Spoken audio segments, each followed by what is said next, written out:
When you start a diet, you start losing weight and everything is great until all of a sudden it just slows down and stops. Nothing about what you were doing changed, so what gives? We've coached hundreds of athletes to drop hundreds of pounds for both lifestyle and competition. So over the years, we've learned what to look out for to keep fat loss happening consistently and breaking through those sticking points to do so. In this video, I'm going to discuss why fat loss plateaus happen and give you 5 ways to break out of one. So why do fat loss plateaus happen in the first place? When you first start a diet, you have to create a calorie deficit in order for fat loss to occur. This can be done by increasing your expenditure through your cardio or your step count, decreasing the calories that you take in through your food, or a combination of both. Using whatever method you chose, that is why you started losing weight, because you were in negative energy balance, meaning that you were expending more calories than you were taking in. When progress slows down or even stalls, this is a byproduct of metabolic adaptation. Metabolic adaptation occurs when your metabolism adapts to whatever stimulus is being given. Think of the combination of your calorie intake and your daily expenditure as creating your metabolism's budget. Your metabolism uses this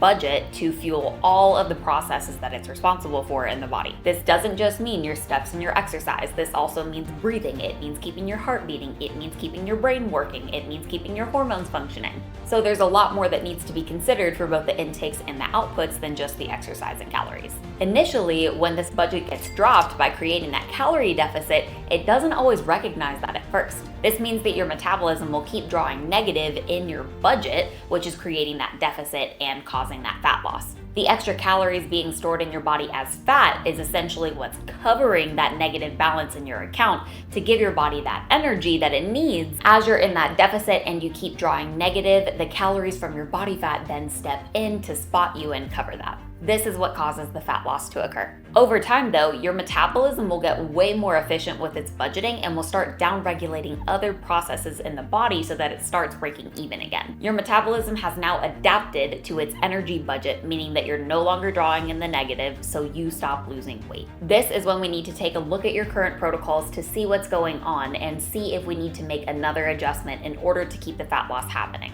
Now I'm going to take you through the 5 things that you can look for so that you can break through that plateau and keep seeing fat loss. Number 1 is going to be consistency. You could have the perfect protocol in the world, but if you're not consistently following it, you're not going to see results. This is what we do in the very first phase of our program at Beyondville. We focus on establishing consistency in all of your protocols so that no matter what your next goal is, whether it's body recomp or muscle gain or fat loss, will be successful because you have already laid the groundwork. A great example of this is our client Erica. She had a protocol of hitting around 1,700 calories a day and training 3 times a week, but she wasn't consistently following it. This kept her pretty stuck in terms of her weight and her current intake and how she was progressing in the gym. Since cracking down on her consistency by helping her build habits that supported her success in her lifestyle and staying accountable to her program and to her coaches, she was able to lose 5 pounds while increasing her calories up to 2,100. Being consistent with your protocols means not missing your training sessions, nailing your macros and water intake, getting in all of your steps and cardio, and managing your stress and fatigue, all on a day-to-day and week-to-week basis. If you aren't consistently hitting your protocols, take a step back and think about why this is happening. You could just say, oh, I need to get in my training 4 times a week. And that doesn't mean that it's just going to happen. You need to take a step back and see what needs to happen in order to make that happen. For example, for your training sessions, do you need to take a bag and pack a snack and your workout clothes to go to the gym straight after work? Do you need to find a gym that is on your way home from work? Do you need to wake up a bit earlier so that you can go to the gym before work? Do you need to set out your clothes and your snacks so that you can do that before work? Have you blocked out the time in your calendar and you treat it just like any other appointment you have on there? If the answer is no, that's where I would start. The same thing goes for your nutrition. You know that you need to hit your macros, but do you know what you need to eat in order to hit those macros? Have you tried pre-tracking your day ahead of time so that you know what you need to shop for, what you need to meal prep, and what you need to pack for your meals? Or are you just saying that you're going to do something without giving yourself an action plan in order to make it happen? Once we know that you are doing things consistently, then we can take a look at your accuracy. I had a client one time that was eating a pint of diet ice cream during her dieting phase, and she was tracking it in her macros.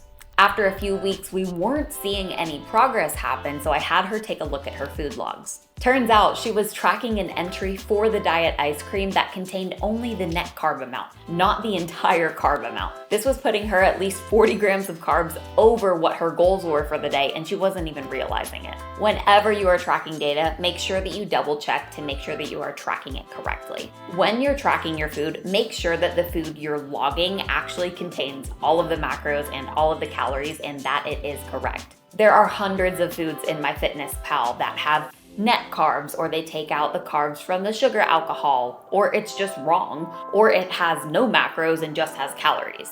Doing this once or twice a day and not knowing it could seriously throw off your progress. Also, make sure that you are weighing and tracking the food in its proper form, whether it be cooked versus raw or fresh versus frozen. When you are actually weighing your food, make sure that you are doing it properly and using a food scale. Cups and tablespoons and eyeball estimations can vary greatly, and let's be honest, nobody is actually eyeballing the right serving size of peanut butter. When you're wearing your step tracker, make sure that you're taking it off when you are doing dishes or brushing your teeth or washing your face. Your morning routine could easily add an extra 3,000 to 5,000 steps to your day that you didn't actually do. There are plenty of other things to look at here, so make sure that you are double checking your data and entering things correctly, as well as actually tracking everything, because the sauces and the drinks and the little drive-by in the candy bowl on your coworker's desk does add up. Once we know that you are being both consistent and accurate, we can look at your training and cardio logs.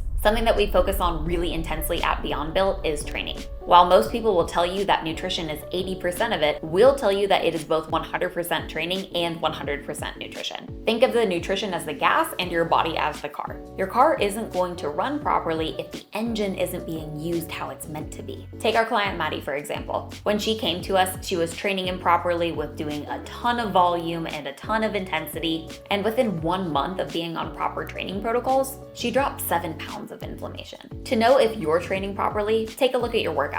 Are you taking at least 1 to 2 rest days a week? Are you doing 4 sets of 12 reps of 7 different exercises per workout? Or are you really maximizing 3 sets of 4 to 5 exercises per workout? Are you actually training intensely, or are you stopping the set right when it starts to get tough? Or are you training to failure every single session? These are all things to consider if you are training too intensely or not intensely enough. If you want a properly structured training program where we teach you how to do all of these things correctly, check out the link in our description where you can get one for yourself for free. Next, you want to take a look at your cardio. The best cardio for fat loss is going to be low intensity, steady state cardio. High intensity cardio can be quick and efficient, but should be used sparingly. This is because it's much more taxing on the body to both do and recover from, especially when we're in a deficit, because this means that we're already in a negative energy balance. With that low intensity cardio though, make sure that you are still implementing progressive overload in the same way that you would do with your training. It should be difficult to complete and you should be sweating. Once it gets easier, because yes, you will adapt, don't just stay at the same speed and incline. Take it up 0.1 mile per hour or 5% on the incline. This helps you to keep progressing the stimulus so that you don't adapt and you keep responding to it. Once you have considered and corrected everything else that we've talked about,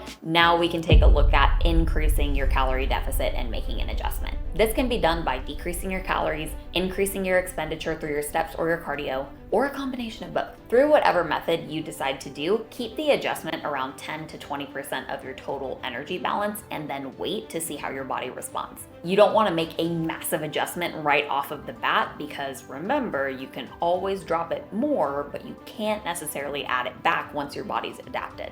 Once you make your adjustment, I recommend holding here for at least 1 to 2 weeks, where you are weighing yourself and tracking it every single day to find the weekly average and taking progress photos once a week. It's important to use both methods of tracking progress, because sometimes your physique will change and numbers don't tell the whole story. Lastly, if you are at the point that you have made multiple adjustments, your food is really low, your steps and your cardio are really high, and you're still not seeing anything move, now may be the time to take a non-linear approach and consider a diet break or a refeed. We use this strategy with all of our athletes that are dieting over 12 weeks because after a while, the diet gets tough and we need to manage both physical and mental stress and fatigue. We have numerous athletes that are stepping on stage this year that actually broke their bodybuilding prep up into 2 different phases. They had prep part 1, a diet break, and then prep part 2 leading into their show. This has kept them extremely engaged, motivated, and responsive, as well as maintaining as much of our internal health processes as possible. Consider these questions to know if you might need a diet break or a refeed.